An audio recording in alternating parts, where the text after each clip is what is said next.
శశివర్ధనే. ఈ cinema sun next ఓటీటీలో release అయింది. ఈ సినిమా ఎలా ఉందో ఒక ముక్కలో చెప్పాలంటే ఇది ఒక బిలో యావరేజ్ సినిమా. నచ్చలేదు. ఇక వివరంగా మాట్లాడుకుంటే రొటీన్ టెంప్లెట్. హీరో హీరోయిన్ ని చూసిన వెంటనే ప్రేమించడం, ఇక ఆ అమ్మాయి చుట్టూ తిరగడం, ఎలా అయినా తన ప్రేమకు ఒప్పించడం.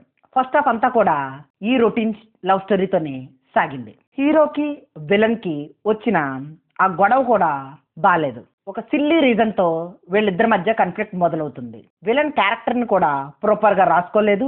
విలన్ కాస్టింగ్ కూడా బాలేదు. హీరోకి ఫాదర్ గా శ్రీమాన్ గారిని తీసుకొని తండ్రి కొడుకుల మధ్య ఒక మంచి బాండింగ్ ని, ఎమోషన్ ని ఎస్టాబ్లిష్ చేయాలనుకున్నారు.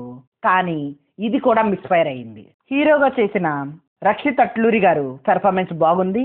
మంచి పొటెన్షియల్ ఉన్న హీరో. ఇక హీరోయిన్ కొన్ని ఫ్రేమ్స్ లో బాగుంది, కొన్ని ఫ్రేమ్స్ లో బాగాలేదు. అటు మోడర్న్ గా చూపిస్తూనే కంప్లీట్ గా విలేజ్ గర్ల్ అనగానే లంగావణిలో ఫస్ట్ నుంచి లాస్ట్ దాకా చూపించారు. అందువల్ల ఈ క్యారెక్టర్ కూడా మనం కనెక్ట్ అవ్వం. సినిమాటోగ్రఫీ బాగుంది. ఆ కోనసీమ అందాలని, ఆ గోదావరిని చాలా బాగా చూపించారు. 1-2 సాంగ్స్ కూడా బాగున్నాయి. బీజిఎం కూడా బాగుంది. కానీ సీన్స్ ని ప్రాపర్ గా రాసుకోకపోవడం వల్ల ఆ బీజిఎం పెద్దగా ప్లస్ అవ్వలేదు. ఆ సీన్స్ తేలిపోయాయి. క్లైమాక్స్ రొటీన్ గా ఎక్స్పెక్టెడ్ గా అయితే లేదు, కొంచెం భిన్నంగానే ఉంది. కానీ క్లైమాక్స్ ని కూడా ప్రాపర్ గా రాసుకోకపోవడం వల్ల ఇంపాక్ట్ అయితే కలిగించలేదు. ఇంకా ఓవరాల్ గా ఈ సినిమాకి రేటింగ్ వచ్చేసి 2.25 out of 5. It's purely my opinion. Thank you.